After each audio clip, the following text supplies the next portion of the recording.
আমি মীরা হাসান, আপনাদের সকলকে আমন্ত্রণ জানাচ্ছি যমুনা টেলিভিশনের নিয়মিত আয়োজন 24 ঘন্টা থেকে। আপনারা জানেন বাংলাদেশ সময় রাত 11টায় আমরা সাধারণত সমসাময়িক নানান বিষয় নিয়ে কথা বলি। আজও এর ব্যতিক্রম নয়। আজ আমরা আমাদের আলোচনার বিষয়বস্তু নির্ধারণ করেছি সড়কে কেন সস্তা জীবন। আর এই বিষয় নিয়ে আলোচনা করতে আজ আমরা আমাদের স্টুডিওতে 3 অতিথিকে আমন্ত্রণ জানিয়েছি। এছাড়াও অনলাইনে আমাদের সাথে আরও এক অতিথি যোগ দেবেন। আমি পরিচয় পর্বটা শুরু করতে চাই স্টুডিও থেকে। আমার ডান পাশে আছেন পরিবহন বিশেষজ্ঞ doctor SM. Salehuddin. Doctor Salehuddin, আপনাকে স্বাগত জানাচ্ছি। আপনি একই ধারে সড়ক নিরাপত্তা এবং যোগাযোগ ব্যবস্থা নিয়ে সরকারের বিভিন্ন গুরুত্বপূর্ণ জায়গায় কাজ করেছেন। আশা করি আজকে আমরা পলিসি লেভেলে বেশ কিছু গুরুত্বপূর্ণ আলোচনা আপনার কাছ থেকে শুনতে পাবো। এছাড়াও এই আলোচনায় যোগ করে নিতে চাই নিরাপদ সড়ক চাই আন্দোলনের মহাসচিব জনাব লিটন এরশাদ, আপনাকে স্বাগত জানাচ্ছি। একই সঙ্গে এই আলোচনায় স্বাগত জানাতে চাই ঢাকা সাংবাদিক ইউনিয়নের সাবেক সভাপতি আবু জাফর সূর্য, আপনাকেও স্বাগত। এছাড়া আশা করছি কিছুক্ষণের মধ্যে এই আলোচনায় এসে যোগ দেবেন আমাদের সাথে যোগাযোগ বিশেষজ্ঞ এবং বুয়েটের অ্যাক্সিডেন্ট রিসার্চ ইনস্টিটিউটের সাবেক পরিচালক অধ্যাপক ডক্টর এম হাদিউজ্জামান। আমি আলোচনাটা শুরু করতে চাই বরং স্টুডিও থেকে আলোচনা শুরু করতে আমি প্রথমে যেই প্রশ্নটা নিয়ে যেতে চাই ডক্টর সালেউদ্দিন আপনার কাছে। প্রথম প্রশ্নের জায়গাটা হচ্ছে এরকম যে আমরা ইদানিং সিসিটিভির বদৌলতে বেশ কিছু দুর্ঘটনা বলেন বা ঘটনার চিত্র আমরা দেখতে পাই। এগুলো দেখার পর আসলে আপনার প্রথম উপলব্ধিটা কি হয়? এগুলো আসলে কি নিছক সড়ক দুর্ঘটনা নাকি ঘটনা? পাশাপাশি আরও একটা প্রশ্ন সাথে জুড়ে দিতে চাই যে আমরা দেখতে পাই যে বিপুল অর্থ ব্যয়ে আমরা যে অবকাঠামোর উন্নয়ন করলাম, এরপরও সড়কের শৃঙ্খলা কেন ফিরল না? কেন মৃত্যুর হার এখনও আমাদের এসে চোখ রাঙায়? দর্শকদের ধন্যবাদ এবং আপনাকেও ধন্যবাদ জানাচ্ছি। একটা অত্যন্ত আলোচিত একটা বিষয় আজকে কয়েকদিন যাবৎ এই সড়ক দুর্ঘটনাটা বেশি করে আলোচনা হচ্ছে এবং এই দুর্ঘটনাগুলো ঘটছে এবং এটা আগেও ঘটছে, যে এই কারণগুলোর নিহিত ছিল, এখনও ঘটছে। এবং যদি আমরা এর প্রতি যত্নশীল না হই, যত্নবান না হই, তাহলে কিন্তু আমাদের এই দুর্ঘটনা বাড়তেই থাকবে। অনেকে মনে করেন যে রাস্তাঘাট সুন্দর হয়েছে, বড় বড় রাস্তা হয়েছে, কালভার্ট হয়েছে, ব্রিজ হয়েছে, তারপরে এত দুর্ঘটনা কেন? তারপরে দুর্ঘটনা এই জন্যই যে এগুলো হয়েছে, কিন্তু এগুলাকে চালানোর যে যে আপনার টেকনিক্স, কৌশল এবং ম্যান পাওয়ার, এটা কিন্তু এই দিকে কিন্তু আমরা খুব একটা নজর দেইনি। আপনাকে আমি একটা স্টাডির কথা বলছি, সেটি হলো MIT, Massachusetts institute of technology, আমেরিকার এবং বিশ্বের 1 নম্বর ইঞ্জিনিয়ারিং ইউনিভার্সিটি। সেখানে কিছুদিন আগে আপনার একটা রিসার্চ হয়েছে।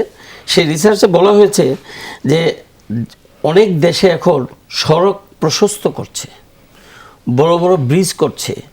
এগুলো করার আগে চিন্তা করতে হবে যে এগুলো বড় করার সাথে সাথে কিন্তু এগুলো মেনটেন করা বা এগুলোকে সত্যিকার অর্থে ভালোভাবে ব্যবহার করার জন্য যে সাইন সিগন্যালগুলো দরকার, যে লোকবলের দরকার, যেই টেকনোলজির দরকার, যেই পুলিশের আপনার প্রশিক্ষণের দরকার, এই জিনিসগুলো কিন্তু আপনি যদি এগুলা প্যারালালি না করেন, দুর্ঘটনা বাড়বে। এটা কিন্তু একেবারে ম্যাসাচুসেটসের ফাইন্ডিংস। সুতরাং কী করতে হবে? আজকে আমরা ধরেন পদ্মা সেতু বানালাম, পদ্মা সেতু হওয়ার পরে কিন্তু ওই পাশে কিন্তু বেশ কয়েকটা এই ধরনের বড় দুর্ঘটনা ঘটেছে। এর বড় কারণ হলো যে আপনার এই রাস্তাগুলোকে আপনার প্রো পিপল, প্রো ট্রাফিক করার জন্য যেই আপনার পদক্ষেপগুলো নেওয়া দরকার, আমি যা বললাম সেগুলো আমরা নেইনি, এবং নিলেও সেগুলো আপনার বাস্তবায়ন করতে আমরা সত্যিকার অর্থে আমরা কিন্তু বাস্তবায়ন করতে আমরা অবহেলা করছি। আমি অবহেলা কথাই বলবো। আজকে আপনি দেখেন যে এই যে গতকালের যে অ্যাক্সিডেন্টটা দেখলেন, তার আগের দিনও একটা অ্যাক্সিডেন্ট হয়েছে, 14-15 জন লোক যে মারা গেল। আপনি যদি এটা টেলিভিশনে দেখেন, আপনি দেখবেন যে এই যেই গাড়িটা, যেই ট্রাকটা আপনার আসছে, ও কিন্তু দেখছে যে সামনে গাড়িগুলো আছে, তারপরেও কিন্তু সে আপনার উপর দিয়ে চলে গেছে। দুইটা কারণ হতে পারে। একটা কারণ হলো যে আইদার সে অদক্ষ চালক অথবা সে কোনো টেকনিক্যাল সমস্যা, না সে অদক্ষ চালক, এবং এটাও হতে পারে দক্ষ কিন্তু সে আপনার he was not in a position to drive, মানে ড্র্যাঙ্ক আমরা যেটাকে বলি, Okay. এটা হতে পারে। আরেকটা হলো গাড়ির যে আপনার মেকানিক্যাল ত্রুটি যেটা, তবে এখানে কিন্তু মেকানিক্যাল ত্রুটিটা আসার চান্স খুব কম, কারণ সে তার আগের থেকে কিন্তু ধীরে ধীরে চালিয়ে আসছিল। Right. আচ্ছা, এখন দেখুন আমরা আমাদের সমস্যাটা কোথায়? এই যে একটা অ্যাক্সিডেন্ট হলো, এই অ্যাক্সিডেন্টটা নিয়েই যদি আমাদের যে প্রতিষ্ঠানগুলো আছে, যেমন ধরেন আমাদের বুয়েট রিসার্চ ইনস্টিটিউট আছে, আমাদের বিআরটি আছে, ডিটিসি আছে, পুলিশ আছে, এই অ্যাক্সিডেন্টটা নিয়েই যদি আমরা একটু রিসার্চ করি যে কি কি কারণে এই অ্যাক্সিডেন্টটা হলো। আচ্ছা, রিসার্চ করে আমরা কি কি খুঁজে বের করব? এখন পর্যন্ত আমি যদি মোটা দাগে তাকাই, সড়কে যেসব দুর্ঘটনা ঘটে তার কারণগুলো কি আমরা কেউ জানি না? আমরা তো মোটা দাগে বলে দিতে পারি যানবাহনের ফিটনেস, চালকের লাইসেন্সের নিরাপত্তা, বেপরোয়া হয়ে যান চালানো, শ্রমিকদের মাদক গ্রহণ, নিরাপত্তা সরঞ্জাম ব্যবহার, সড়কের ত্রুটি, অবৈধ যান চলাচল বন্ধ, এরকম মোটা দাগে আমি অন্তত 5 থেকে 10টা কারণ বলে দিতে পারবো। এর বাইরে কি গবেষণা করবেন? আপনি আরেকটা প্রশ্ন বলেছিলেন যে মজার কথা, যে সেটা বলছিলেন যে ব্যবস্থাপনা, সড়ক ব্যবস্থাপনা এবং ব্যবহারের বিষয়টা। এখন ধরেন 2018 সালে সড়ক নিরাপত্তা চাই যে শিক্ষার্থীদের যে আন্দোলন, সে সময় তো আমরা নীতি নির্ধারকদেরকে বলতেই শুনেছি যে শিক্ষার্থীরা আমাদের চোখ খুলে দিয়েছে, আমাদের 6 বছরে কি চোখ খুললো, এখন আমরা আবার কি কি কারণ অনুসন্ধান করব? না শোনেন, শিক্ষার তো শেষ নাই। এক, 2 নম্বর কথা হইলো যে আমাদের কিন্তু অস্বীকার করার উপায় নাই যে আমরা বিগত 13-14 বছরে যে আমাদের যে সড়ক ইতে যে উন্নয়নটা হয়েছে, কিন্তু উন্নয়ন হয়েছে, আবার আমি বলছি যে যারা নাকি এটার ইউজার বা যারা এটা দেখভাল করার যাদের দায়িত্ব, তাদের নিয়ে আমাদের এখন কাজ করার মানে উচিত এখন আমার মনে হয় যে তাদের নিয়ে কাজ করা উচিত। তার কারণ আপনি দেখেন যে আপনার হাইওয়ে পুলিশের আপনার মোস্ট মডার্ন ইকুইপমেন্ট দিয়ে আপনি কয়েকটা জায়গায় আপনি করেন, আপনি স্টেশন তৈরি করে দেন, তাদেরকে মডার্ন টেকনোলজি দেন, তারা এক জায়গায় বসে দেখো যে কোন গাড়ি কিভাবে চলছে, কিভাবে আসছে, এবং তার ফিউচার, তার যে পারসেপশনটা সামনে যখন যাবে। সাধারণত দেখা যায় কি জানেন, যে ব্রিজের ধারে কাছে যখন যায় তখন এই অবৈধ আপনার ভাবে তারা গাড়িগুলা চালায় তাড়াতাড়ি ব্রিজে ওঠার জন্য, বা আপনার টোল প্লাজার কাছে যাওয়ার জন্য। এগুলো আমাদের ফাইন্ডিংসে আমরা দেখেছি যে এই জিনিসগুলো প্রতি দেখভাল করার জন্য যাদের দায়িত্ব, তাদেরকে তাদের দায়িত্ব পালন করতে হবে, দায়িত্ব তো পালন করছে না। জি, প্রারম্ভিক আলোচনায় আপনার বক্তব্য স্পষ্ট। আমি বরং লিটন সাদ আপনার বিশ্লেষণটা শুনতে চাই। যে কথা একটু আগে বলছিলাম সালেউদ্দিন সাহেবকে, যে আসলে নীতি নির্ধারকরা সে সময় যখন বলেছিলেন যে তাদের চোখ খুলে গেছে, আমরা কি এখন বলতে পারি যে আসলে আদৌ চোখ খোলার নমুনা আপনি কি দেখেন? পাশাপাশি আমি যদি বলি যে ধরেন যে বিভিন্ন অর্গানাইজেশন বা সংগঠনগুলো যা নিরাপদ সড়কের জন্য আন্দোলন করে, আমার মনে আছে বেশ কয়েক বছর আগে ব্র্যাক থেকে একটা সায়েদাবাদ বাস টার্মিনালে এক ধরনের একটা চিকিৎসা চালানো হয়েছিল যে চালকদের আসলে চোখের দৃষ্টিসীমার কী অবস্থা, সেখানে তারা একটা ভয়াবহ চিত্র পেয়েছিল। প্রায় 80%-এর উপরে চালকদের চোখের সমস্যা। আমি যদি এখন জিজ্ঞেস করি যে আপনারা যারা আন্দোলন নিয়ে কাজ করছেন, আপনারাই বা কী করেন? আচ্ছা, আমি প্রথমে ডক্টর এস.এম. সালেউদ্দিন সাহেব, মানে আমি ওনাকে রেসপেক্ট করি। উনি ঢাকা শহর সহ পরিবহন জগতের যে জায়গাগুলোতে কাজ করেছেন এবং ব্যাপক সাফল্য এনেছেন। তো সাফল্যের জায়গাটাতে উনি সফল, কিন্তু পরিচালনার জায়গাগুলোতে ওনারা, আমি মনে করি যে ওনারা হয়তো কোনো প্রেসক্রিপশন বা যে ইয়েগুলো গাইডলাইনগুলো দিয়েছেন, আমার মনে হচ্ছে সেগুলো মানা হচ্ছে না বলে কিছু কিছু জায়গা। তা আমি ওনার একটা জায়গা থেকে আসি, ঝালকাঠির জায়গা থেকে কারণগুলোর যে জায়গাটা, অদক্ষ, অবসাদ, মানে 4টা কারণ আমাদের কাছে ফুটে ওঠে।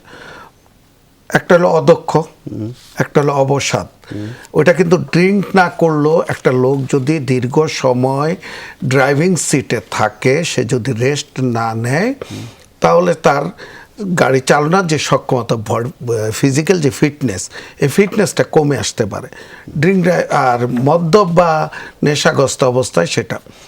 আর গাড়ির ফিটনেসের কথাটা, যে কথাটা স্যার বললেন, এই জায়গাটা আমি বললাম যে না, গাড়িটাকে যদি আমরা খুব ভালো করে সিসিটিভি ফুটেজ থেকে লক্ষ্য করি, খুব স্লো না গাড়িটা আসতেছিল, তো সেখানে ফিটনেসেরও একটা ব্যাপার থাকতে পারে। এখন একটু আগে যে কথাটা বললেন যে আমরা রিসার্চ করে কি করতে পারি,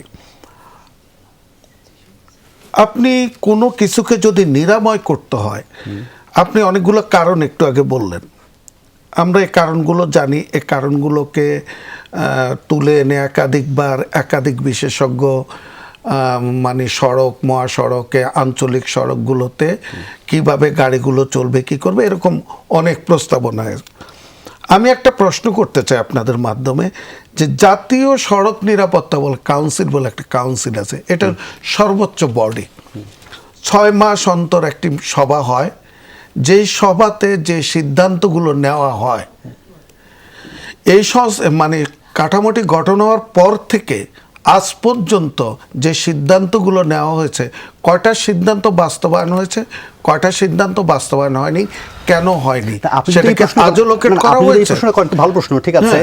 যে তাহলে ধরেন দেশের সর্বোচ্চ এক্সিকিউটিভ বডি যিনি প্রধানমন্ত্রী, তিনি তো 2018 সালে 6টা নির্দেশনা দিয়েছেন। 6টা নয়, 23টি না, প্রধান তো 6টা নির্দেশনা ছিল, সেগুলোর একটা হলো 6টা, একটা হলো 17টা। তো সেই জায়গায় আমি একটু আগে মানে স্টুডিওর ঢোকার আগে আমি এই প্রশ্নটাই রেখেছিলাম যে 111 দরকার নাই, স্বল্প মেয়াদ, দীর্ঘমেয়াদ, মধ্যমেয়াদ দরকার নাই, অন্য পরামর্শগুলো দরকার নাই। আমরা যদি মাননীয় প্রধানমন্ত্রীকে, আমরা তার নেতৃত্বের প্রতি আস্থাশীল, তার দেশ পরিচালনায়, তার দেশকে একটা কাঙ্ক্ষিত লক্ষ্যে পৌঁছে দেওয়া, জনগণের প্রতি তার ভালোবাসা, মানে সমস্ত কিছু মিলে আমরা মনে করি তিনি একজন প্রাজ্ঞ, বিজ্ঞ এবং দক্ষতার পরিচয় দিয়েছেন। তাহলে আমরা তাকে তো সম্মান অন্তত জানাতে পারি। সে সম্মানটুকু জানিয়ে ওনার নির্দেশিত 6+17 এই 23টা দফাকে যদি আমরা বাস্তবায়ন, তাহলে এই দফাগুলো কেন বাস্তবায়ন হচ্ছে না? এই দফাগুলো বাস্তবায়ন করতে গেলে ওই যে আপনাকে আমি যে কথাগুলো বললাম, প্রতিটাকে ধরে ধরে ট্রিটমেন্টে যেতে হবে। আর ট্রিটমেন্টে যেতে হলে সড়ক দুর্ঘটনার এআরআইকে যে কারণে প্রতিষ্ঠিত করা হয়েছে, গবেষণা করে প্রত্যেকটা দুর্ঘটনার এক একটা কারণ, প্রত্যেকটা জায়গা থেকে সিমটম বেরিয়ে আসবে, বেরিয়ে এসে নিরাময়ের জন্য প্রস্তাবনা হোক, কাজ করা হোক, পরিকল্পনা নেওয়া হোক, করে করে একটা করে নেওয়া যাবে। কিন্তু আপনারা যারা নিরাপদ সড়ক নিয়ে কাজ করেন, তাদেরকে যদি আমরা এই প্রশ্নটাই করি, ধরেন আপনি এনআরএসসির কথা বলছিলেন, ঠিক আছে, সেইখানে মানে পদাধিকার ভলের সভাপতি হচ্ছেন, সেখানে সড়ক পরিবহন সেতুমন্ত্রী ওবায়দুল কাদের। এখন ধরেন 2000 সেই সময় থেকে শুরু করে এখন পর্যন্ত 2015 সালে এবং 2011 সালে দুটি বড় বড় সিদ্ধান্ত হয়েছিল জাতীয় মহাসড়কগুলো, মানে নসিমন, করিমন, থ্রি হুইলার, এসব অযান্ত্রিক না চালানোর ক্ষেত্রে। এখন আপনারা কোনোদিন ধরেন সেই সেতুমন্ত্রীকে এই জবাবদিহি করতে পেরেছেন, বা এটা জানতে চেয়েছেন যেগুলো হলো না কেন? এটা শুধু জানতে চাওয়া না, প্রতিটা মিটিংয়ে কিন্তু এই কথাগুলো বলা হয়। হাইকোর্টেরও তো নির্দেশনা আছে, বাস্তবায়ন করবে কারা? হাইকোর্ট তো নির্দেশনা দিয়েছেন, সর্বোচ্চ আদালত। বাস্তবায়ন মন্ত্রণালয় থেকে, যেহেতু গেছে মন্ত্রণালয় থেকে যাবে, তাহলে এখন এটা বাস্তবায়ন করবে তো আইন শৃঙ্খলা রক্ষাকারী বাহিনী। এখন আইন শৃঙ্খলা রক্ষাকারী বাহিনী যদি এই জায়গাগুলোতে তাদের কাজ না করেন, কারণ আপনার মহাসড়কে বা আঞ্চলিক মহাসড়কে এবার ঈদের মানে যেটা চিত্রে উঠে এসেছে, আঞ্চলিক মহাসড়কগুলোতে দুর্ঘটনাটা বেশি ঘটেছে মহাসড়কের চেয়ে, এবং সেখানে কিন্তু থ্রি হুইলার এবং ব্যাটারি চালিত গাড়িগুলোর আধিক্যটা বেশি ছিল। সেই আঞ্চলিক মহাসড়কগুলো নিয়ন্ত্রিত হয় স্থানীয় প্রশাসন দ্বারা, আর মহাসড়ক হলে হাইওয়ে পুলিশ থাকে। তুলনামূলক হাইওয়ে পুলিশ এবার অনেকটা নিরাপদ ছিল। তাহলে হাইওয়ে পুলিশ তার জায়গা থেকে যে কথাটা দিয়েছে বা যে কারণে গঠিত হয়েছে, তারা কাঙ্ক্ষিত লক্ষ্যের দিকে যেতে পারছে কিছুটা। কিন্তু আঞ্চলিক মহাসড়কগুলোকে যদি আপনার এই জায়গাগুলোকে বন্ধ করতে হয়, তাহলে সেখানে স্থানীয় প্রশাসনকে উদ্যোগী হতে হবে। সেটা তো নিরাপদ সড়কচার পক্ষে যায় এই কাজটা করা সম্ভব, তুলে ধরা সম্ভব। আপনার বক্তব্য স্পষ্ট। আমি একটু আবু জাফর সূর্য আপনার বিশ্লেষণটা শুনতে চাই। আমরা আলোচনার টেবিলগুলোতে সাধারণত পলিসি লেভেলে ভীষণ রকমের সমালোচনা করি, সরকারের সমালোচনা করি, সংশ্লিষ্ট মন্ত্রণালয়ের সমালোচনা করি, কিন্তু যারা আমরা পথচারী, যারা আমরা যাত্রী, আসলে তারা ততটুকু আমরা নিজেদের, যেটা বলছিলেন ব্যবহারের বিষয়টা, তারা আসলে নিজেদেরকে কতটুকু মানে কাঠগড়ায় দাঁড় করাই, আমরা কতটুকু করি? ধন্যবাদ আপনাকে, ধন্যবাদ যে দর্শক আমাদের কষ্ট করে এই গভীর রাতে সহ্য করছেন, এবং দুজন সহ আলোচক ডক্টর এস.এম. সালেউদ্দিন এবং বন্ধু লিটন এরশাদ, নিশ্চয় মহাসচিব। মূলত ঘটনা যে আলোচনাই করেন না কেন, যত পলিসি লেভেলে কথা বলেন না কেন, যত নীতি তৈরি করেন না কেন, যত আইন তৈরি করেন না কেন, সেটা হচ্ছে 17 কোটি মানুষের বা 18 কোটি মানুষের যে যাত্রা বা সড়কের যাত্রা নিরাপদ করবার জন্যে। কিন্তু এই সড়কের যাত্রা নিরাপদ করবার জন্য আপনি আজকে যে শিরোনামটা দিয়েছেন যে সড়কে কেন সস্তা জীবন, অনেক কথা বলবেন, দুজন কথা বলেছেন, তাত্ত্বিক কথা বলেছেন, এবং এই দুজন এই বিষয় নিয়ে কাজ করেন। অতটা কাজ কিন্তু আমি করি না, আমি একজন যাত্রী বা সাধারণ মানুষের জন্য কথা বলি। যে আপনি যদি ঢাকা মহানগরীতে কথা বলেন, এই আমি যখন আপনাদের এই অনুষ্ঠানে আসছিলাম, কম করে হলো আমি 500 ইজি বাইক ঢাকা মহানগরীতে, রাজধানীতে এবং উত্তরার মতো জায়গায় আমি তার পাশ দিয়ে আমার গাড়িতে আমি চলে আসছি, ঢাকা মহানগরীতে। অন্য কোথাও দরকার নাই। বলা হয়ে থাকে আইন শৃঙ্খলা হোক, নীতি নির্ধারণে হোক, নীতি প্রণয়ন হোক, নীতি বাস্তবায়ন হোক, সেগুলো রাজধানীতে বা শহরে বেশি বাস্তবায়ন হয়ে থাকে, এবং আইন শৃঙ্খলা বাহিনী বা সরকারের যে মূল অর্গানগুলো সেখানে বেশি কার্যকর এবং চোখ কান তাদের খোলা থাকে। কিন্তু এই আমি সাক্ষ্য দিলাম যে ইজি বাইকগুলো রয়েছে এই ঢাকা।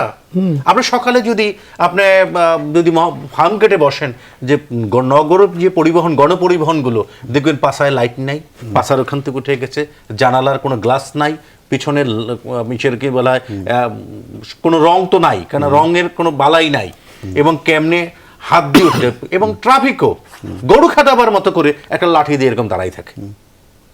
তো সেই ব্যবস্থায় আপনি যদি নাগরিকদেরকে বলেন সবকিছু করতে হবে, তাহলে এইটা আসলে নাগরিকদের প্রতি একটা নানা ধরনের নিপীড়ন, অত্যাচার মাত্র।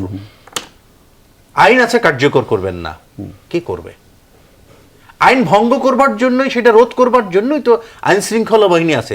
রাষ্ট্র মানে জনগণ 18 কোটি মানুষ তাদের শ্রম ঘামে কত লক্ষ কোটি টাকা ট্যাক্স দেয় যে আমি নিরাপদে থাকবো, আমার বাড়ি নিরাপদ থাকবে, আমার সড়ক নিরাপদ থাকবে, আমি যেখানে সুযোগ সুবিধা চাই সেটা নিরাপদে পাবো।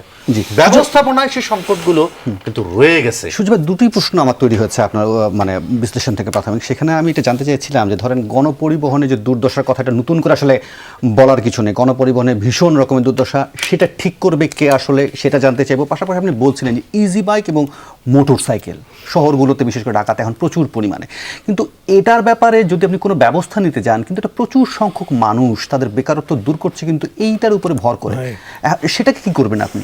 নিঃসন্দেহে এই বিষয়টার সাথে আমি যে কর্মক্ষেত্র তৈরি করেছে, যে যত পরিসংখ্যান কার কাছে আছে জানি না, 40 লক্ষের উপরে কিন্তু সারা দেশব্যাপী ইজি বাইক রয়েছে, এবং এটার নিবন্ধন আছে মোটরসাইকেলের রাষ্ট্রীয়ভাবে যে বিআরটিএ, সেখানে 44 থেকে 45 লক্ষ মানে 66 লক্ষ যানবাহন রেজিস্ট্রেশন রয়েছে, তার 44 লক্ষর বেশি হচ্ছে মোটরসাইকেল।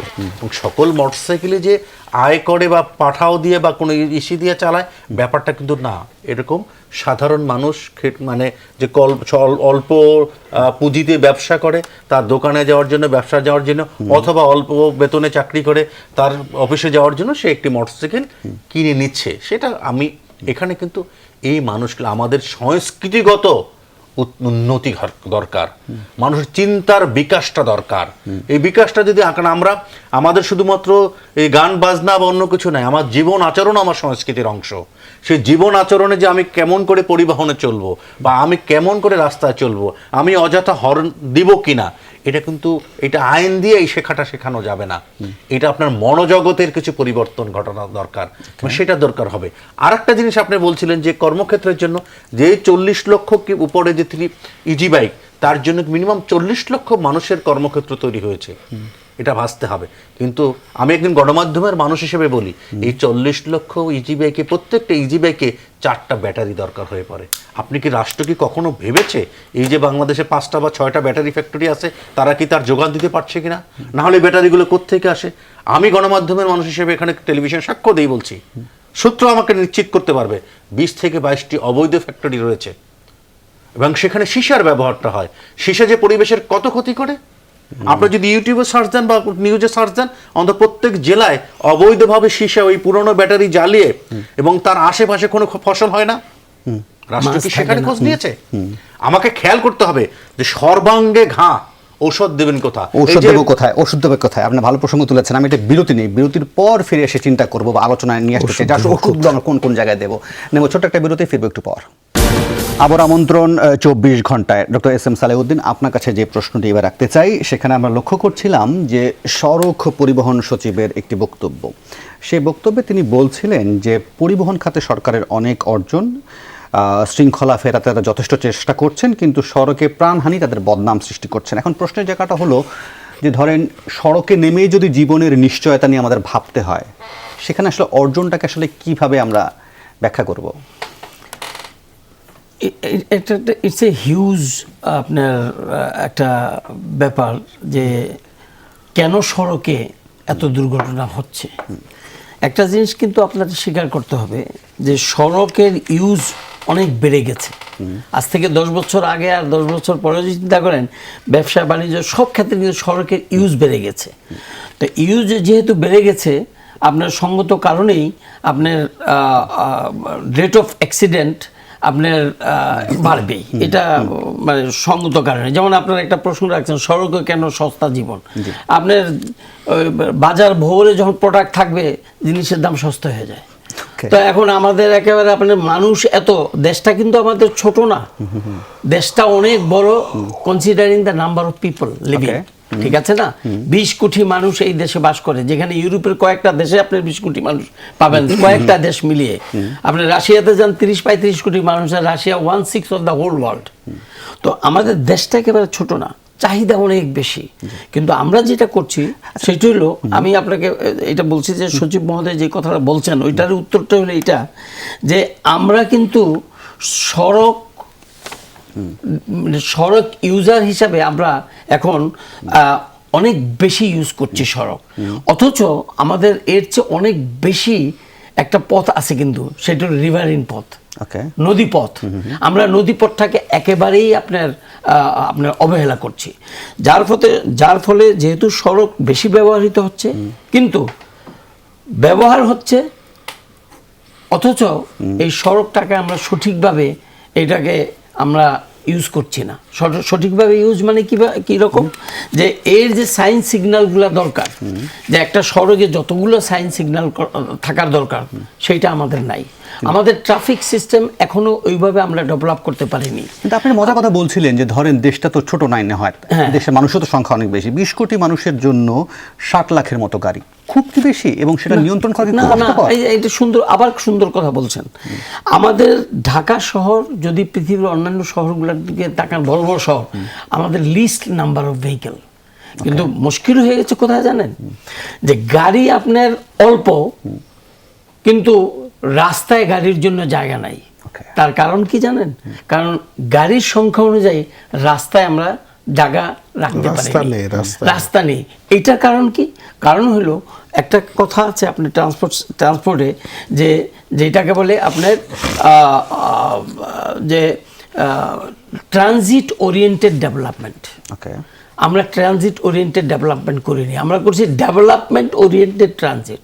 আগে বাড়িঘর বানিয়ে ফেলছি, যেইখানে আপনার দেখবেন, আপনি যদি এই ঢাকা শহরে যান, আপনি এলিফ্যান্ট রোড দিয়ে আপনি করেন, দেখবেন একই রাস্তার ভিতরে স্কুল আছে, কলেজ আছে, ইউনিভার্সিটি আছে, হাসপাতাল আছে, দোকান আছে, এভরিথিং ইজ দেয়ার। তারপরে আপনারা চিন্তা করছেন, হ্যাঁ, এখন আমি এই লোকগুলাকে কোন দিক দিয়ে আমরা পার করব? প্রত্যেকেরই তো গাড়ি আছে। আপনি আমাকে বলেন, আমি তো এটা নিয়ে কাজ করেছি, যেহেতু আমি ঢাকা ট্রান্সপোর্ট কোঅর্ডিনেশন বোর্ডের আমি আপনার এসটিপি আমার একেবারে আমার অ্যাক্টিভ পার্টিসিপেশন হয়েছে, এবং আমি সেখানে ছিলাম দীর্ঘদিন। তারপর এক্সিকিউটিভ ডাইরেক্টরের দায়িত্ব ছিলাম আমি প্রায় 1 বছরের মতো প্রায়। আমি দেখেছি যে আমরা বহু চেষ্টা করেছি যে নতুন বিল্ডিংগুলো যখন হবে, নিচে যাতে করে আপনার পার্কিংয়ের স্পেস রাখা হয়, কিন্তু আপনি দেখেন কয়টা আপনি পার্কিং স্পেস, বহু পানিশমেন্টও আমি দিয়েছি। এই যে ব্যাটারির কথা আজকে আপনারা আনতেছেন, ব্যাটারি চালিত রিক্সা, এই ব্যাটারি চালিত রিক্সাটা আপনার যখন প্রথম বের হয়, আমার স্পষ্ট মনে আছে, I will never forget that very day, 2 ভদ্রলোক আমার কাছে আসলো, এসে পারমিশন নেওয়ার জন্য যে স্যার আমরা ব্যাটারি দিয়া রিক্সা চালাবো। একবার আমার স্পষ্ট মনে আছে, আমি তাদেরকে স্ট্রেট না বলে দিয়েছি, আমি ডোন্ট গো ফর ইট, কারণ আমি তো আমার সাবজেক্ট হইলো এটা, আমি তো জানি এটা আলটিমেট কি হবে, এটা কি হবে। কিন্তু আপনি আরেক বলছিলেন যে ধরেন সড়কগুলোতে যেভাবে মার্কেট হয়েছে, অফিস হয়েছে, স্কুল হয়েছে, সেগুলো আসলে ট্রাফিক ব্যবস্থাপনা, সেখানে আসলে পার্কিং আছে কিনা, সেটাও যেমন একটা প্রশ্ন। পাশাপাশি এটাও কিন্তু খুব গুরুত্বপূর্ণ প্রশ্ন হয়ে ওঠে যে আমরা তো বেশ কিছু অবকাঠামো হলো, আমরা এলিভেটেড পেলাম, আমাদের মেট্রো পেলাম, সেগুলোও কি পরিকল্পিত হলো? আপনি কিছু কিছু মানে আমি জানি না কিভাবে দেখবেন সেটা স্টেশনগুলো সড়কের উপরে, না আপনার তো স্পেস নাই, ঢাকা শহরটা ওই যে আমি বললাম যে ডেভেলপমেন্ট ওরিয়েন্টেড ট্রানজিট হয়েছে, ডেভেলপ করে ফেলছি, ঢাকার রাস্তা নাই। আমি যখন মেট্রো লাইনটা আপনার নেই, আপনার এই মেট্রো লাইনটা কিন্তু ফাইনাল করেছি আমার থাকাকালীন অবস্থায়। আমি এই মেট্রো লাইনটা যখন নেই, তখন আপনি চিন্তা করতে পারবেন না যে কতটুকু বাধা আমরা পেয়েছি। প্রত্যেকটা স্টেশনের জায়গায় আপনার বাধা পেয়েছি। কীরকম বাধা পেয়েছি? যে তাদের লিগ্যাল অ্যাপ্রোচ ছিল যে আপনারা এখানে করলে অন্ধকার হয়ে যাবে, এখানে আমাদের যখন আপনারা সিঁড়ি নামাবেন সেই জায়গা নাই, এই অ্যাপ্রোচগুলো কিন্তু ছিল।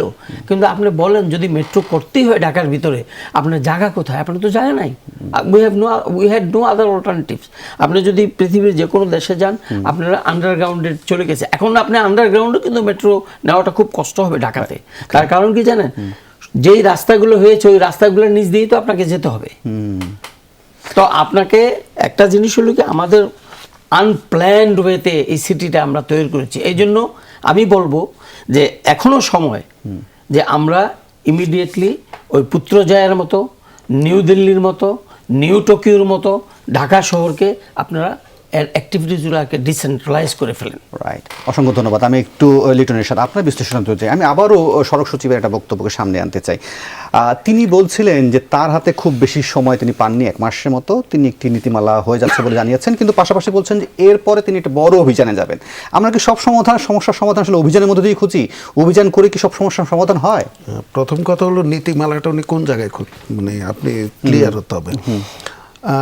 আমি যেহেতু এই জায়গাটা কাজ করি, গভর্নমেন্ট কয়েকটা জায়গায়, একটা হলো গতি ব্যবস্থাপনার নীতিমালা, গতিকে সেটা হলো সড়কের প্রকার ভেদে, যানবাহনের প্রকার ভেদে, লেন ভেদে একটা গতি সর্বোচ্চ এবং সর্বনিম্ন, শহরাঞ্চল, মহাসড়ক, এক্সপ্রেসওয়ে, আঞ্চলিক মহাসড়কগুলোতে।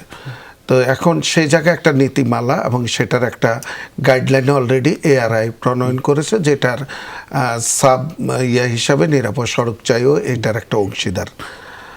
এখন এই একটা না, আরেকটা হলো আপনার যে 2021-2024 যে ন্যাশনাল রোড সেফটি স্ট্র্যাটেজিক যে প্ল্যানটা নেওয়া হয়েছে, সেখানে 2030 সালের মধ্যে মৃত্যুর হার অর্ধেকে নামিয়ে আনা এবং সড়ক দুর্ঘটনা কমিয়ে এনে। তো সেই জায়গাটাতে কিছু বিষয় গ্লোবাল রোড সেফটি মানে অ্যাকশন ফর রোড সেফটির যে সেফটি সিস্টেম অ্যাপ্রোচের আলোকে কিছু প্ল্যানিং কিছু নেওয়া হয়েছে এবং সেগুলোকে বাস্তবায়নের জন্য কিছু নীতিমালা, কিছু পদক্ষেপ নেওয়া হয়েছে। কিন্তু একটা জায়গায় একটা দ্বিমত থেকে যাচ্ছে। এই জায়গাগুলোতে কাজ করতে গেলে আপনাকে কিন্তু কিছু জায়গা থেকে শুরু করতে হবে। যে শুরুর জায়গাটা হলো আপনি রোড অ্যাক্সিডেন্টের যে ডেটাটা, আপনি কি প্রপার ডেটা আমাদের দেশে আছে? নেই। এবং এই ডেটাটা আমরা যখন 2012 সাল থেকে শুরু করি, আমরাই পাইনিয়র, নট গভর্নমেন্ট। শুরু করি তখন গিয়ে আমরা গভর্নমেন্টকে বলেছি, এটা হলো আমরা জাস্ট পথ দেখিয়েছি, আপনার এটার জন্য একটা সেল দরকার শক্তিশালী, যেটা গভর্নমেন্ট করবে।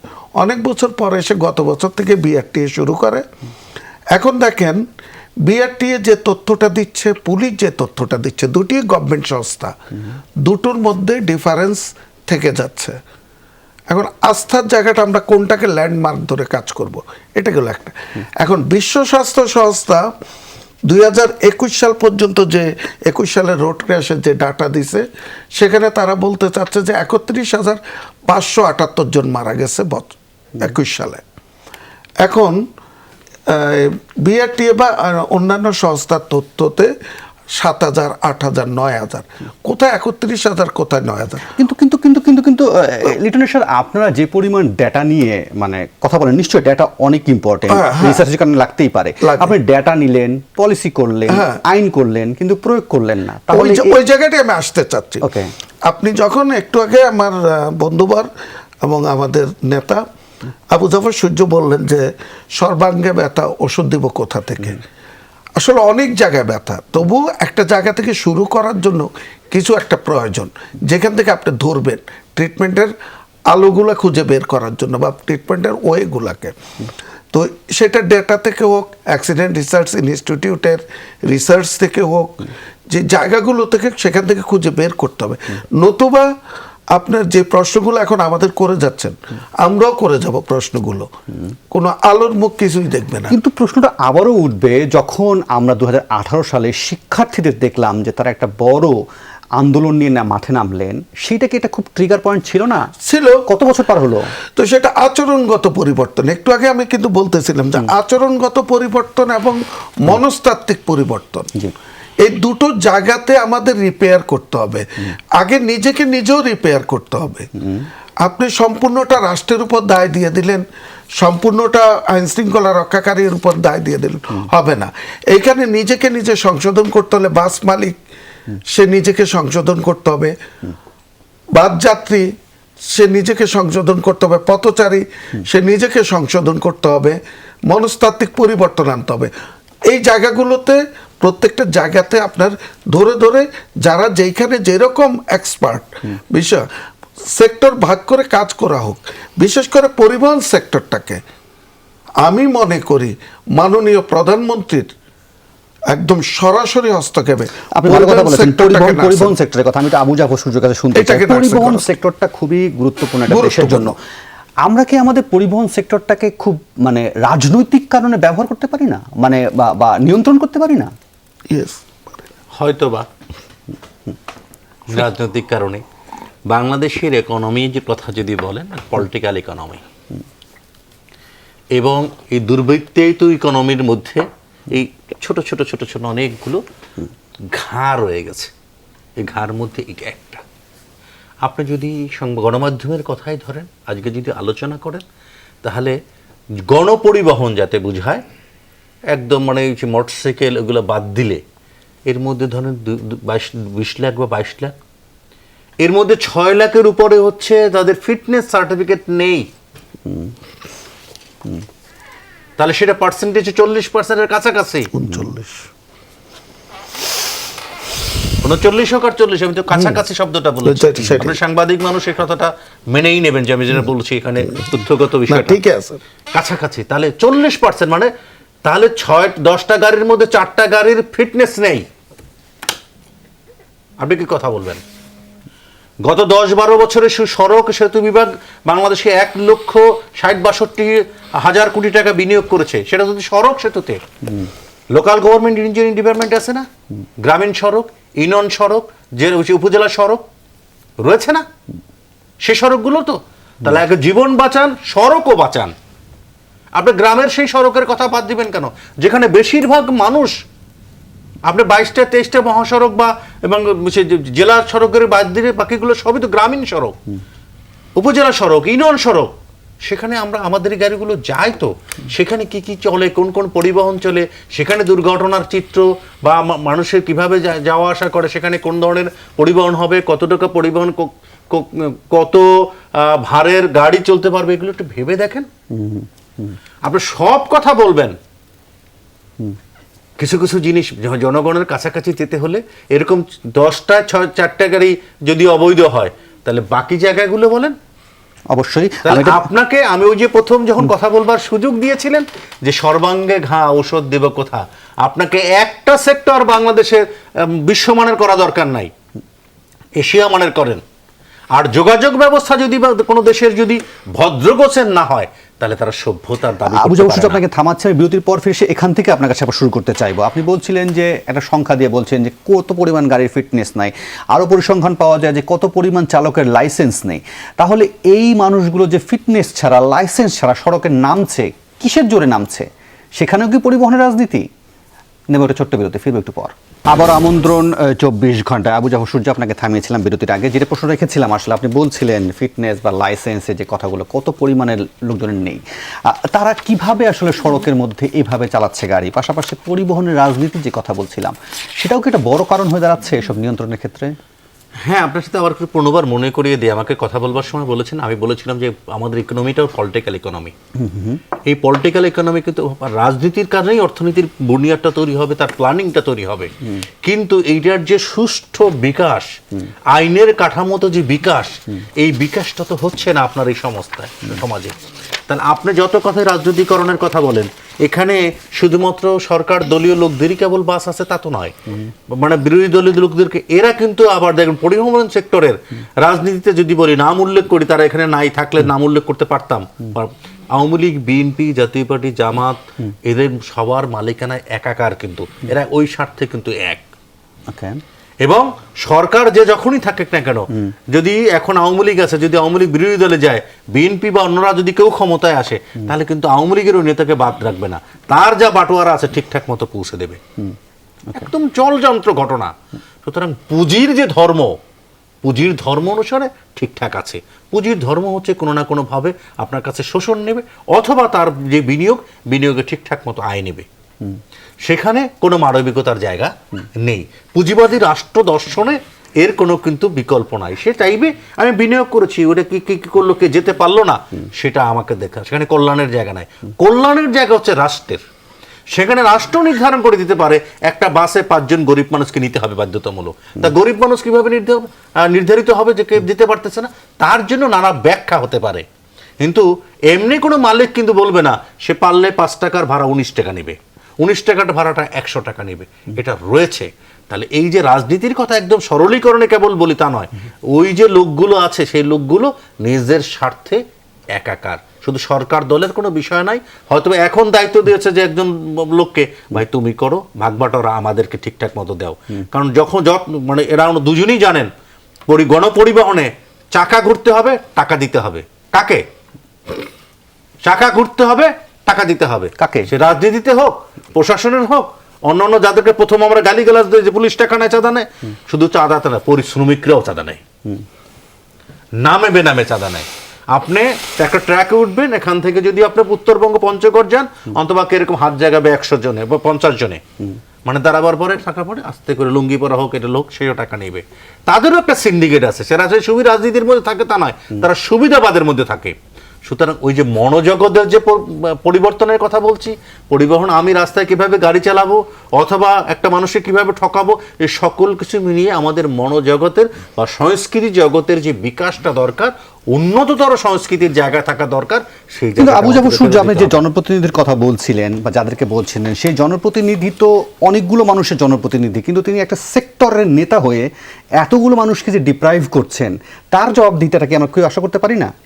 আপনি তো নিজেই তো গণমাধ্যমের মানুষ আহসান, আপনাকে আমি বলি যে শুধুমাত্র এই কয়জন নয়, আমি তো বলেছি আওয়ামী লীগ, বিএনপি, জাতীয় পার্টি, জামাত বা এরা যারা আছে, তার সকলের মিলে কিন্তু তাদের একটি পেশাজীবী প্ল্যাটফর্ম। সেখানে এখন যারা ক্ষমতাসীন দলের সাথে রয়েছে তাকে বলছে যে তুমি সর্দারিটা করো। আবার যদি ওনারা চলে যায়, তাহলে আর এক গ্রুপ এসে বলবে তুমি সর্দারিতা করো, ভাগ বাটোয়ারা আমাদের ঠিকঠাক মতো দাও। তাহলে আমাদের জনগণের এই যে নেতাদের অনেক দায় দায়িত্ব কম রয়েছে। শ্রদ্ধার সাথেই বলি যে রাজনীতি সকল সমস্যার সমাধান করবে, অর্থনীতির হোক, সমাজনীতির হোক বা শাসনের হোক, রাজনীতির কাছেই আপনাকে ফেরত যেতে হবে। কিন্তু রাজনীতিতে দরকার হচ্ছে সুশাসন এবং আইনের শাসন, সেই দুইটা অনুপস্থিত রয়েছে। জি, আমি একটু লিটনের সাথে আপনার একটু বিশ্লেষণটা শুনতে চাই এই বিষয় নিয়ে, যে পরিবহনের রাজনীতি নিয়ে। পাশাপাশি যদি এটাও বলেন যে সড়কে যখন একটা মানুষ দুর্ঘটনার শিকার হন, সেটা তো একা শিকার না, তা তো পুরো পরিবার সহ একেবারে নিঃস্ব হওয়ার পথে। সেসব মানুষগুলোর জন্য আসলে স্টেট বা আমাদের পলিসি কতটুকু কাজ করে? সড়ক দুর্ঘটনায় যে মানুষটা যায় তার পরিবার বা তার অনেক কিছুই ক্ষতিগ্রস্ত হয়। সড়ক দুর্ঘটনাতে একজন চালকও মারা যায়, একজন পরিবহন শ্রমিকও মারা যায়, তাই না? এখন ওই যে চালকটা মারা যায়, যে পরিবহন শ্রমিকটা যারা, সেও তো এফেক্টেড। তো তাদেরকে এই জায়গাটায় তাদেরকে বোঝানোর জন্য বা তাদেরকে জানানোর জন্য যে কাজগুলো করা দরকার, সেই জায়গাগুলোতে খালি সাধারণ মানুষ না, তাদের ক্ষতির কথাটাও তুলে আনাটা আগে দরকার, যে তাদেরকে ওরিয়েন্টেড করার জন্য। আমি একটু আগে আমার বন্ধু বললেন যে 4,998 কোটি গত বছর সড়ক নিরাপত্তার জন্য, বিশেষ করে সড়ক দুর্ঘটনা 30% কমিয়ে আনার জন্য একটা প্রকল্প হাতে নেয়। সত্যি কথা বলতে গত বছর প্রকল্পটা হাতে নিছে, যেটার 35.7 কোটি মার্কিন ডলারটা দিবে হলো আপনার বিশ্বব্যাংক, যেটা কাজ করবে সহজ, পুলিশ, স্বাস্থ্য অধিদপ্তর, তারপরে বিআরটিসি, বিআরটিএ, এরা সংস্থা। কিন্তু কাজটা এখনো শুরুই করতে পারেনি, প্রাথমিক কাজও। আগের প্রকল্প তাদের- ঠিক মতো হয় না, নতুন প্রকল্প নিয়ে আমরা এত আশাবাদী হই কেন? এখন যেহেতু আপনার ডিকেডের একটা ব্যাপার আছে, 2030 সালের মধ্যে এসডিজি বাস্তবায়নে আপনাকে সড়ক দুর্ঘটনা কমিয়ে মৃত্যু আর অর্ধেকে নামিয়ে আনতে হবে, 30% এবং সেটা উন্নয়নশীল দেশের যে বিষয়ের জায়গাটা আছে সেই জায়গাটাতে আপনাকে কথা বলতে হলে। এখন এই যে মানে প্রকল্পটা নেওয়া হয়েছে, প্রকল্পটায় যেই কথাগুলো বলা হচ্ছে সেখানে বলা হচ্ছে চালকের দক্ষতা বৃদ্ধিতে প্রশিক্ষণ, নিরাপদ সড়ক প্রতিষ্ঠার জন্য আপনার ভূমি ব্যবস্থাপনা এবং ভূমি ব্যবহারের একটা ব্যাপার, তারপরে যে আশেপাশে যে হাসপাতালগুলো আছে তাদের সক্ষমতা বৃদ্ধি, বিনামূল্যে অ্যাম্বুলেন্স সার্ভিস, তারপরে হাইওয়ে পুলিশকে আরও সমৃদ্ধ করতে, বিশেষ করে গতিটাকে যেন নিয়ন্ত্রণে রাখতে পারে যন্ত্রপাতি সরবরাহ। এখন জাতিসংঘ যে মানে আপনার সেফ সিস্টেম অ্যাপ্রোচের মধ্যে যে কথাগুলো বলে আসছেন যে সড়ক দুর্ঘটনা বা এর জন্য কোন কারণগুলো, তারা 5টা কারণকে চিহ্নিত করছে। একটা হলো গতি, একটা হলো ওই যে নেশাগ্রস্ত অবস্থায় চালনা, একটা হলো হেলমেট, একটা হলো সিট বেল্ট, একটা হলো শিশু আসন। এই 5টাকে নিয়ে সেফ সিস্টেম অ্যাপ্রোচের আলোকে তারা আবার সড়ক নিরাপত্তার উপরে 5টা বিষয়কে জোর দিয়েছেন, যে কথাগুলো আপনার এই প্রকল্পটাতে আছে। না, আমি আপনার কাছে এইখান থেকে- বারবার একই প্রশ্নই করতে আমাকে মানে নিজের খারাপ লাগছে, যে আমি বলছি যে আপনি যে কারণগুলো বলছেন যে প্রকল্প, আগের প্রকল্প যখন বাস্তবায়ন হয় না তখন আসলে নতুন প্রকল্প নিয়ে কেন আশাবাদী হন? পাশাপাশি ধরেন আপনি যে 5টি কারণ বলছেন, এই 5টি কারণ তো আমরা জানি, কিন্তু আপনি সড়ক পরিবহনের রাজনীতির কথাকে একটু ভুলে যাচ্ছেন কিনা জানতে চাচ্ছি। যে ধরেন প্রশিক্ষণ বলছেন, প্রশিক্ষণের পর সে লাইসেন্স নেবেন, কিন্তু সেই লাইসেন্স যিনি ড্রাইভার নেবেন সেখানে যে কত ধরনের রাজনীতিকরণ হয় সেগুলো কি এটা জটিল বিষয় নয়? লাইসেন্সের যে জায়গাটা এখন বিআরটি যে জায়গাটাতে কাজ করতেছে, রাজনীতির যে জায়গাটা, এই জায়গাটাতে আমি আসলে কথা বলতে চাচ্ছিলাম না আর কি। কারণ এই জন্য চাচ্ছিলাম না যে পরিবহন জগতের এই বিষয়গুলো, চাঁদাবাজি বা তাদের ইনস্টিটিউশনাল বিল্ড আপ বা তাদের চাঁদাগুলা কেন নেওয়া হয়, তাদের জীবন মানের কতটুকু কি বিষয়, তাদের প্রশিক্ষণ, অনেক কিছুই কিন্তু চাঁদাটা নেওয়া হয় এসব কারণে, কিন্তু তাদের এই জায়গাগুলোতে কতটা তাদেরকে ডেভেলপ করা হয়েছে। হ্যাঁ, তা এখন এই রাজনীতির কথাগুলো যখনই আমরা বলতে যাই তিক্ততার জায়গাটা অনেক বেড়ে যায়।